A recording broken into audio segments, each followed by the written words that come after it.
இங்கே வந்திருக்கிற அனைவருக்கும் வணக்கம். கிட்டத்தட்ட இது வந்து எனக்கு என்னோட 11வது மேடைன்னு நினைக்கிறேன். முதல் மேடையில் வந்து எந்த அளவுக்கு நர்வஸாக இருந்தனோ அதே நர்வஸ்னஸ் தான் இந்த ஸ்டேஜில் எனக்கு இருக்கு.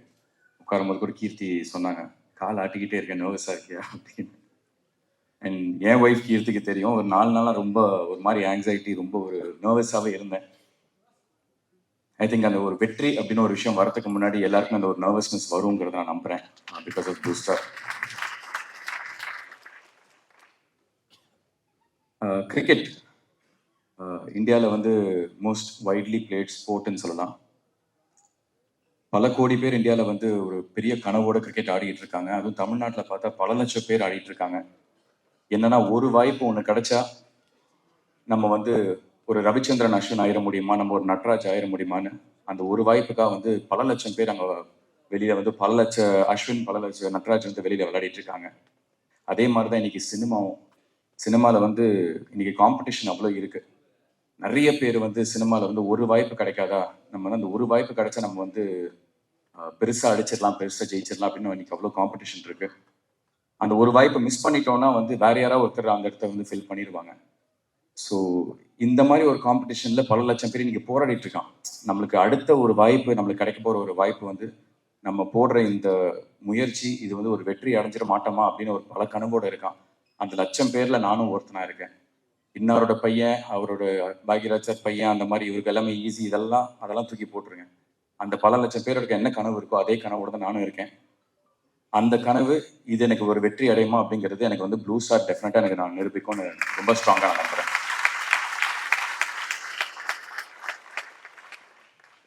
முதல்ல இந்த படத்தோட தயாரிப்பாளர்கள் மூர்த்தி சார் அண்ட் சௌந்தர்யா, அவங்களுக்கு என்னோட நன்றி.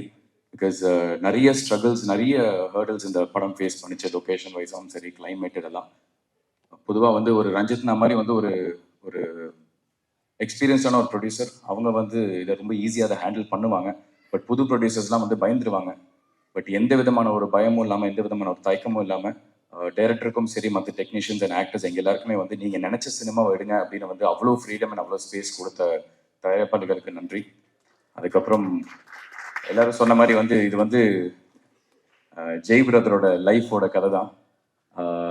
இன்ஃபேக்ட் வந்து அசோக் ப்ளே பண்ணுறது வந்து ஜெய் பிரதரோட அண்ணன், அவர் பேர் ரஞ்சித். அதை தான் வந்து அசோக் ப்ளே பண்ணுறாரு. ஜெய் பிரதரோட ரோல் வந்து பிருத்வி ப்ளே பண்ணுறாரு, சாம். அண்ட் இவங்க 2 பேருக்கு ஆப்போசிட்டாக ஒருத்தர் இருந்தார், ராஜேஷ் அப்படின்னு. அந்த கதாபாத்திரம் தான் வந்து எனக்கு கொடுத்துருக்காரு. எனக்கு என்னன்னா வந்து இது 1998 நடக்கிற ஒரு கதை, அரக்கோணம் பேக்ட்ராப். சாந்தனு அப்படிங்கிற ஒரு நடிகரை வந்து அந்த 1998 இருக்கிற அந்த ராஜேஷ் கதாபாத்திரத்துக்குள்ள அழகா உட்கார வைக்க முடியும்னு ஃபர்ஸ்ட் என்னை நம்பின ஜெய் எனக்கு வந்து ரொம்ப ரொம்ப நன்றி. பிகாஸ் ஒரு நடிகருக்கு வந்து அதுதான் ரொம்ப ரொம்ப முக்கியம். ஒரு ரைட்டர், ஒரு டைரக்டர், அவங்க ஃபர்ஸ்ட் ஒரு நடிகரை நம்பணும். ஸோ அவர் என்னை நம்பி எனக்கு கொடுத்தப்போ வந்து சரி, நம்ம ஏதோ ஒரு இடத்துல வந்து நம்ம வந்து நேர்மையாக இருந்திருக்கோம். அந்த நேர்மைக்கான ஒரு பலன் தான் இந்த படம் எனக்கு கிடைச்சிருக்குங்க நம்புறேன். ஸோ ஜெய் பிரதர், ரொம்ப ரொம்ப தேங்க்ஸ். அண்ட் நிறைய திறமைகள் வந்து கொட்டி கிடக்குது எல்லா இடத்துலையும். பட் அது every nook and corner of the இண்டஸ்ட்ரியில் இருக்கு. அது எல்லாமே இன்னைக்கு வந்து ஃபர்ஸ்ட் வெளியில தெரியணும்னா அதுக்கான ஒரு பிளாட்ஃபார்ம் ஒன்று வேணும். ஒரு 100 கண்கள் பார்க்குற ஒரு ஒரு அங்கீகாரம் ஒன்று வேணும்னா அதுக்கான ஒரு பிளாட்ஃபார்ம் ரொம்ப ரொம்ப முக்கியம். அப்படிப்பட்ட ஒரு பிராண்ட் கொடுத்த ரஞ்சித்னா, தேங்க்யூ ஸோ மச்னா. பிகாஸ் நான் ரொம்ப நாளாக வந்து ரஞ்சித் நகரை கேட்டிருந்தேன். ஆனால் ஐதர் உங்கள் டைரக்ஷனில் இல்லை உங்கள் ப்ரொடக்ஷனில் ஒரு படம் பண்ணணும். ஸோ கரெக்டான ஒரு படத்துக்கு வந்து என்னை கூப்பிட்டு இந்த மாதிரி ஒரு வாய்ப்பு கொடுத்ததுக்கு ரொம்ப ரொம்ப நன்றி. இந்த படத்தில் ஒர்க் பண்ண எல்லா டெக்னீஷியன்ஸ் எல்லாருக்குமே எனக்கு நன்றியை தெரிவிச்சுக்கிறேன். Right from Kovind Vasantha brother. இன்னைக்கு முதல்ல எப்படி வந்து ப்ளூ ஸ்டார் வெளியில தெரிஞ்சதுன்னா, ஒரு நீலம் ப்ரொடக்ஷன்ஸ் ஃபாரஜத் பிரசன்ஸ் அப்படின்னு வரப்போ எல்லாருமே திரும்பி பார்த்தாங்கன்னா, music has taken this film to the next level. இன்னைக்கு பட்டி தொட்டி வரைக்கும் எல்லாருமே வந்து இன்னைக்கு திரும்பி பார்க்குறாங்கன்னா, it is purely because of the music தான். ஸோ உங்களுக்கு என்னோட நன்றி. எனக்கு படத்தில் ஒர்க் பண்ண எல்லா டெக்னீஷியன்ஸ், ஆக்டர்ஸ் எல்லாருக்குமே. நான் ஒருத்தராக தனித்தனியாக பேர் சொல்ல முடியல, நேரம் கம்மியாக இருக்கு. பட் 2 பேரை பற்றி நான் முக்கியமாக சொல்லணும், அசோக் அண்ட் பிருத்வி. என்னன்னா வந்து இன்னைக்கு இருக்கிற ஒரு இண்டஸ்ட்ரியில வந்து நிறைய போட்டி, பொறாமை, ஈகோ, இந்த மாதிரி வந்து இது நம்மளுக்கு கண்ணுக்கு தெரிஞ்சே நிறைய இருக்கு. பட் எனக்கு வந்து அசோக்கும் பிருத்வியும் எனக்கு கொடுத்த ஒரு ஃப்ரீடம், ஒரு ஸ்பேஸ் என்னன்னா, மச்சான் நான் ஏதாவது ஒருத்தர் தப்பு பண்றேன்னா நீ என்கிட்ட தயவுசெய்து சொல்லுடி, நீ தப்பா பண்ற சரியா பண்றான்னு அப்படின்னு. அதே ஃப்ரீடம் தான் பிருத்வி எனக்கு கொடுத்தாரு, அதே ஃப்ரீடம் தான் நானும் உங்களுக்கு கொடுத்தேன். இது வந்து ஒரு நடிகருக்கு வந்து ரொம்ப ரொம்ப முக்கியம் when you're acting in a multi-star film. ஏன்னா யாருமே எங்கேயுமே வந்து இன்னொருத்தரை கான்ஷியஸ் ஆக்காம ஒரு மாதிரி ஒரு ப்ரெஷர்ல போடாம ஈவினிங் பாய்ஸ் ஹாஸ்டல் மாதிரி உட்காந்துருவோம் நாங்கள். இன்னைக்கு பண்ணது இது ஓகே, இன்னும் பெட்டராக அதை பண்ணலாமான்னு. So we gave each other that freedom to tell each other, இது நல்லா பண்ணியிருக்கேன், இது இன்னும் பெட்டராக பண்ணியிருக்கலான்னு. ஸோ அந்த மாதிரி ஒரு ஸ்பேஸ் கொடுத்த என்னோட நண்பர்கள் அசோக் அண்ட் பிருத்விக்கு வந்து ரொம்ப ரொம்ப நன்றி. இந்த படம் ப்ளூ ஸ்டார் வந்து ரொம்ப ஒரு ஸ்ட்ராங்கான ஒரு ஒரு தேவையான ஒரு அரசியல், ஒரு ஸ்போர்ட்ஸ் ட்ராமா, ஒரு என்கேஜிங்கான ஒரு ஃபிலிமாக இருக்கும். இது எல்லாருமே ஸ்போர்ட்ஸுங்கிறது நம்ம எல்லாருமே கனெக்ட் பண்ணக்கூடிய ஒரு விஷயம் தான்.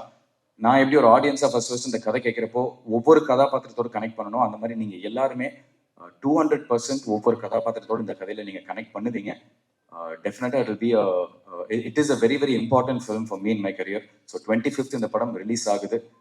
இந்த படத்தில் என்ன உள்பட வெற்றி நிச்சயமா தேவை அப்படின்னு நிறைய நடிகர்கள், நிறைய டெக்னீஷியன்ஸ் ஒர்க் பண்ணியிருக்காங்க, நிறைய ஃபர்ஸ்ட் டைமர்ஸ் இருக்காங்க.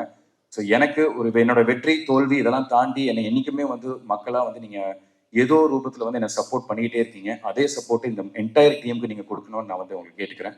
So please do plus us and support us. 25th இந்த படம் தியேட்டர்ஸில் பெருசாக ரிலீஸ் ஆகுது. முக்கியமாக சக்திவேலன் பிரதர், தேங்க்யூ. அவர் கண்டினியூஸாக ஒரு பெரிய ஒரு ஹிட் ஸ்ட்ரீக்ல இருக்காரு. அந்த லக்கி மேஸ்காட்ல வந்து அவரோட ஷோல்டர்ல நாங்களும் ஏறி உட்கார்றதுல வந்து எங்களுக்கு ரொம்ப ரொம்ப சந்தோஷமா இருக்கு. Thank you so much. எல்லாரும் please do support us. Thank you.